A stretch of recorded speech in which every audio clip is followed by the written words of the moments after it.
أعوذ بالله من الشيطان الرجيم. بسم الله الرحمن الرحيم. واتل ما أوحي إليك من كتاب ربك لا مبدل لكلماته ولن تجد من دونه ملتحدا. واصبر نفسك مع الذين يدعون ربهم بالغداة والعشي يريدون وجهه ولا تعد عيناك عنهم تريد زينة الحياة الدنيا ولا تطع من أغفلنا قلبه عن ذكرنا واتبع هواه وكان أمره فرطا.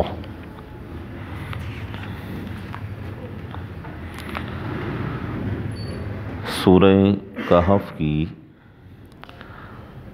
2 آیات کریمہ تلاوت ہوئی ہیں۔ گزشتہ آیات میں آپ دوستوں نے اصحاب کہف کا واقعہ قدر تفصیل سے سنا ہے،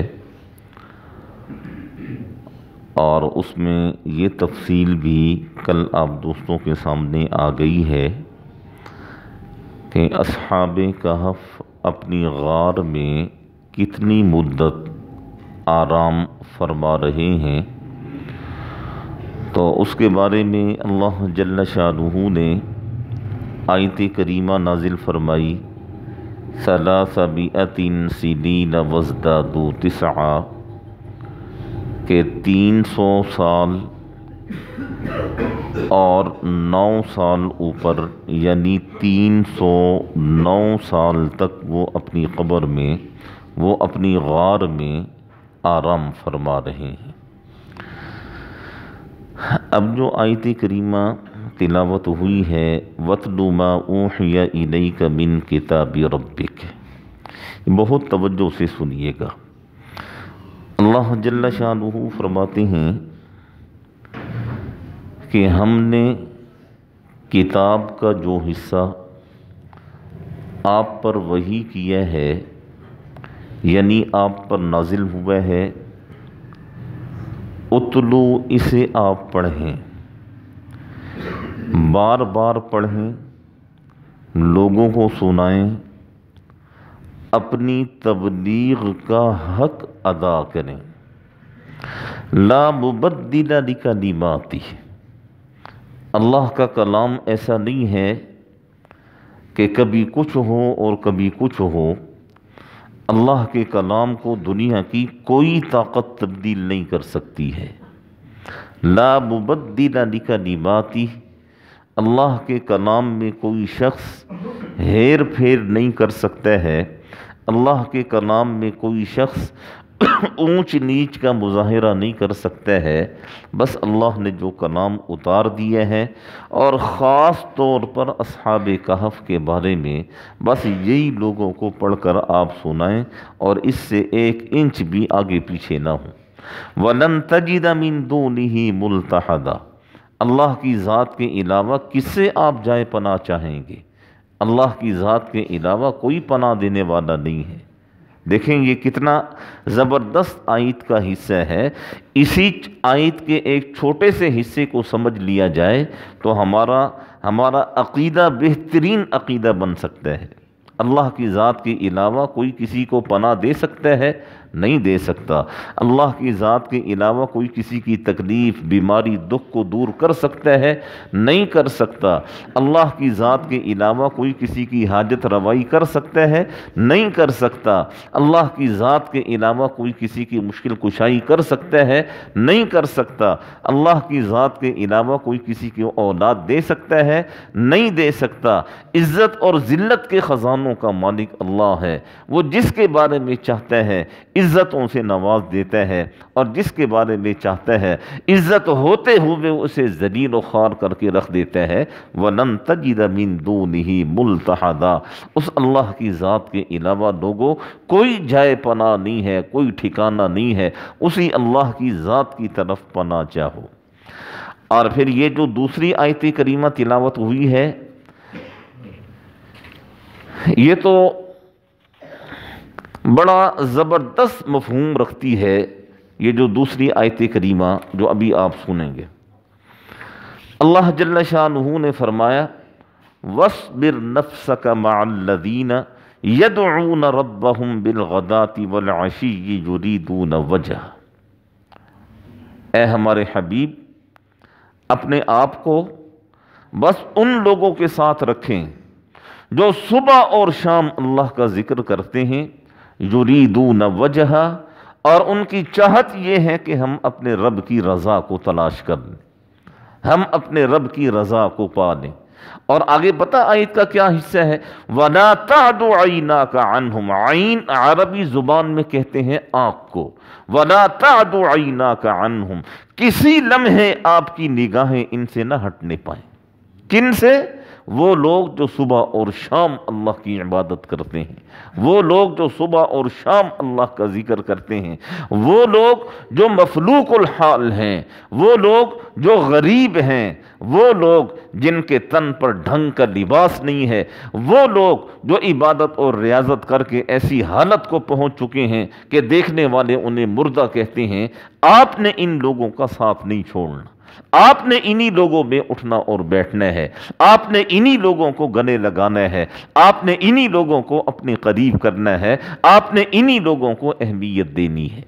اور یہ آیت کریمہ یہ پتہ کیوں نازل ہوئی؟ یہ آیت کریمہ اس وجہ سے نازل ہوئی کہ ایک دفعہ مشرکین مکہ نے کہا آپ صلی اللہ علیہ وسلم کو کہ میاں آپ ان غریب اور مفلوق الحال لوگوں میں بیٹھتے ہیں، آپ ہم میں آ کر بیٹھیں، ہم سردار ہیں، ہم بڑے لوگ ہیں، آپ ہماری مجلسوں میں آ کر بیٹھیں۔ تو آپ صلی اللہ علیہ وسلم نے ان کی مجلس میں آپ بیٹھے تو نہیں، لیکن اللہ جل شانہ نے فوراً یہ آیت کریمہ نازل فرمائی۔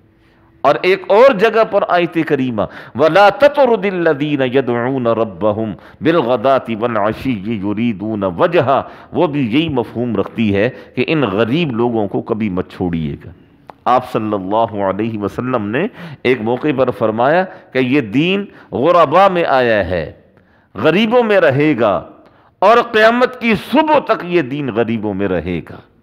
اور غریبوں سے مراد یہی بیچارے جنہیں معاشرہ گرا پڑا ہوا سمجھتا ہے، معاشرہ جنہیں اہمیت نہیں دیتا ہے، اور یہ لوگ جب سارا جگ سو جاتا ہے اس وقت یہ اٹھ کر اپنے رب کو یاد کرتے ہیں اور اپنے رب کو پکارتے ہیں، یہ لوگ اس سے مراد ہیں۔ اور جب یہ آیت کریمہ نازل ہوئی کہ آپ ایسے لوگوں کے اندر جا کر بیٹھیں، تو روایت میں آتا ہے کہ آپ صلی اللہ علیہ وسلم اسی وقت آپ اپنے گھر سے باہر تشریف لائے، اور آپ دیکھتے دیکھتے دیکھتے آپ کو ایک ایسی جماعت ملی جن کا لباس بوسیدہ اور جن کا لباس پھٹا ہوا تھا، جن کے بال بکھرے ہوئے تھے، جن کے جسم کی چمڑی اکڑ چکی تھی، لیکن وہ اللہ کے ذکر اور اللہ کی یاد میں مصروف تھے۔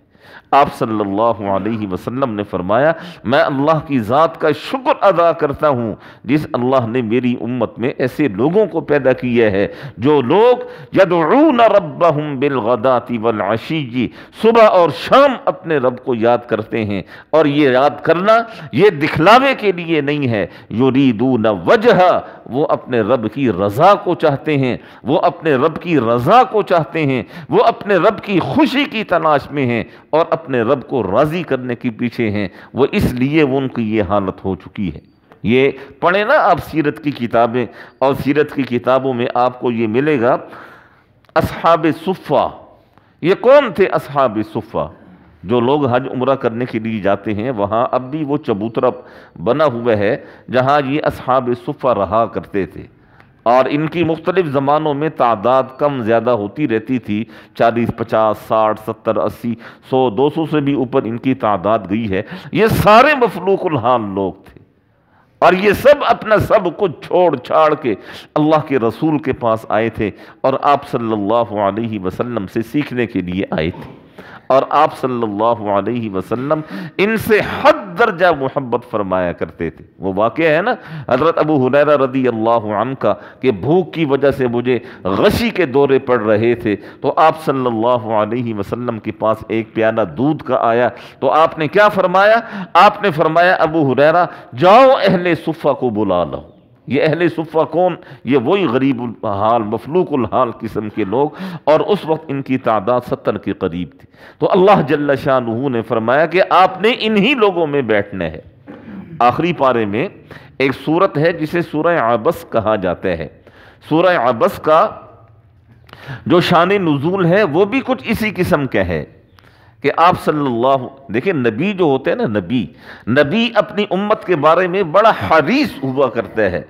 نبی اپنی امت کے بارے میں چاہت یہ رکھتا ہے کہ میں کچھ بھی کر لوں اپنی امت کے ایک ایک فرد کو دوزخ سے بچا لوں۔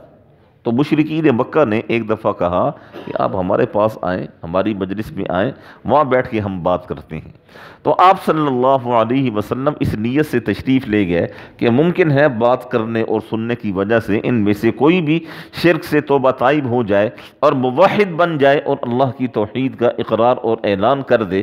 تو آپ صلی اللہ علیہ وسلم تشریف لے گئے، تو مشرکین مکہ سے گفتگو ہو رہی تھی۔ ایک نابینا صحابی تھے، انہیں کوئی مسئلہ درپیش تھا، وہ آپ صلی اللہ علیہ وسلم کی خدمت میں وہاں جا پہنچے۔ تو آپ صلی اللہ علیہ وسلم کو ان کا آنا ناگوار گزرا۔ ایک نابینا تھے، دوسرا مکہ کے سرداروں میں سے نہیں تھے، تیسرا مسلمان تھے، چوتھا غریب تھے۔ تو آپ صلی اللہ علیہ وسلم کو ان کا آنا ناگوار گزرا۔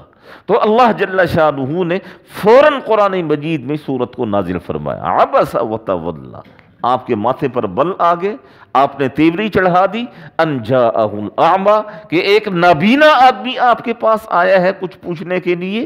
تو اللہ جل شانہ نے بڑی سختی کے ساتھ فرمایا چھوڑ دیں ان سرداروں کو، لیکن جو غریب لوگ ہیں انہیں پہلے اہمیت دیں۔ تو یہاں بھی اللہ جل شانہ نے، اور پھر یہ جو حکم ہے نا، دیکھیں یہ حکم صرف اللہ کے رسول کو نہیں ہے، اللہ کے رسول سے یہ کہا اللہ کے رسول کو جا رہا ہے، لیکن یہ تعلیم قیامت کی صبح تک آنے والے ہر انسان کے لیے ہے۔ ہر انسان کو چاہیے کہ اپنے سے نیچے والے کی عزت اور احترام کرے۔ حدیث پاک ہے نا، آپ نے کیا فرمایا کہ جو شخص ہمارے بڑوں کی عزت نہیں کرتا، ہمارے چھوٹوں پر رحم نہیں کرتا، فلیس منا، وہ ہم میں سے نہیں ہے، قیامت کے دن میں اسے منہ بھی نہیں لگاؤں گا، حوض کوثر تو بڑی دور کی بات ہے۔ تو اللہ جل شانہ نے فرمایا کہ آپ وَاصْبِرْ نَفْسَكَ مَعَ الَّذِينَ يَدْعُونَ رَبَّهُمْ بِالْغَدَاةِ وَالْعَشِيِّ يُرِيدُونَ وَجْهَهُ، کہ آپ اپنے آپ کو ان لوگوں کے ساتھ رکھیں جو صبح اور شام اپنے رب کو یاد کرتے ہیں اور ان کی چاہت یہ ہے کہ ہمیں ہمارے رب کی رضا حاصل ہو جائے۔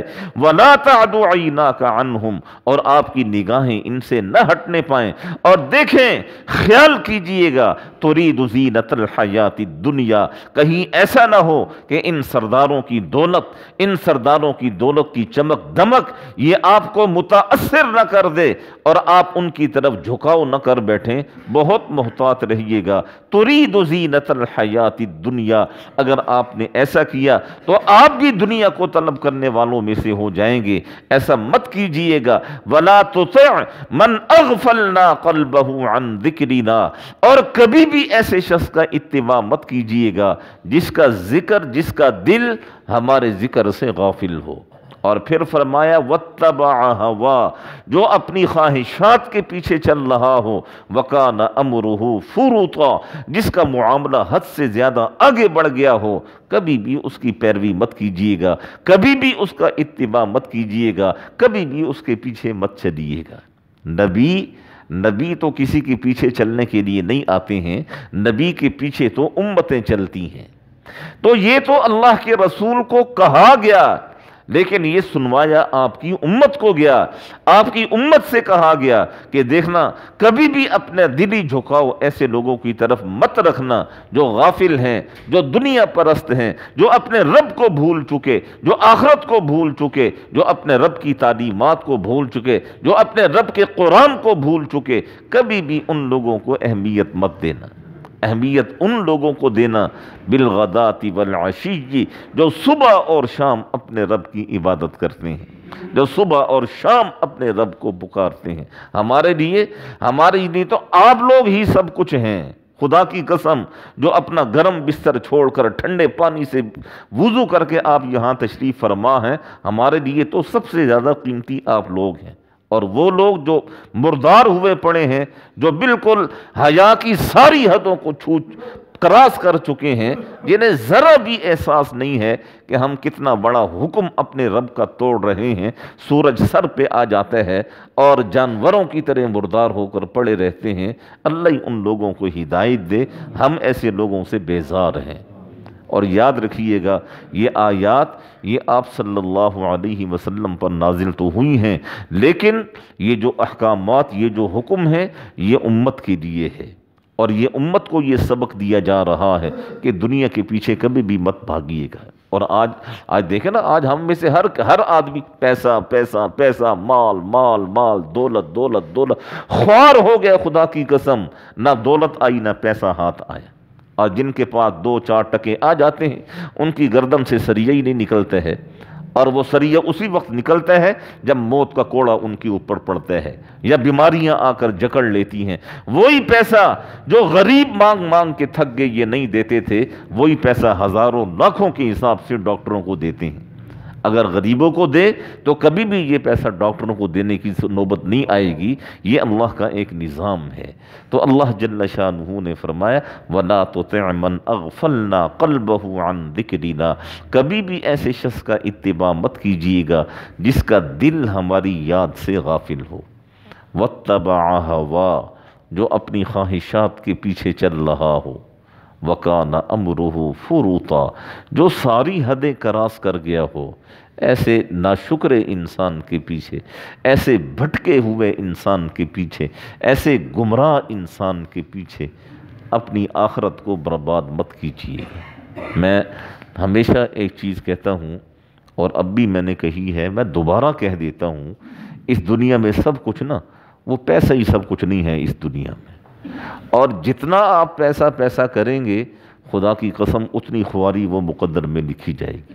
بس جو مل رہا ہے اسی کے اوپر اپنے آپ کو جو ہے فوکس کریں، اسی تک اپنے آپ کو محدود کریں اور اسی میں گزر بسر کریں 2 4 8 5 6 سال۔ اب میری عمر جو ہے نا 50 کے قریب ہے، تو میں گھر میں بھی بیٹھا ہوتا ہوں، میں اکثر اپنے بچوں سے، اپنے بھائیوں سے کہتا ہوں، یار یہ نا اب یہ نہیں ہے کہ آگے ہم 30-40 سال اور زندگی گزار دیں گے، اب 2 سال 3 سال 4، بہت زیادہ تیر ماریں گے 60 تک چلے جائیں گے، اس کے بعد جو ہے یہ سسٹم ختم ہو جائے گا، نسیم منسیہ، کوئی نام لینے والا بھی نہیں ہوگا، اور جس جگہ پر ہم جائیں گے نا، وہاں یہ چاچا ماما کوئی بھی نہیں ہوگا، وہاں یار دوست کوئی بھی نہیں ہوگا، وہاں تو فرشتے ہوں گے، یہ اکیلا انسان ہوگا، اور وہ فرشتہ پوچھے گا ہاں بتاؤ یہ کام کیا یا نہیں کیا، اور وہاں انسان کیا کہے گا، میں نے فلاں کے لیے کیا، فلاں کے لیے کیا، فلاں کے لیے کیا، وہ فلانا ڈھمکانا تو وہاں ہوگا ہی نہیں، اور فلانا ڈھمکانا جس کے لیے انسان اپنی قبر اور آخرت کو برباد کرتا ہے،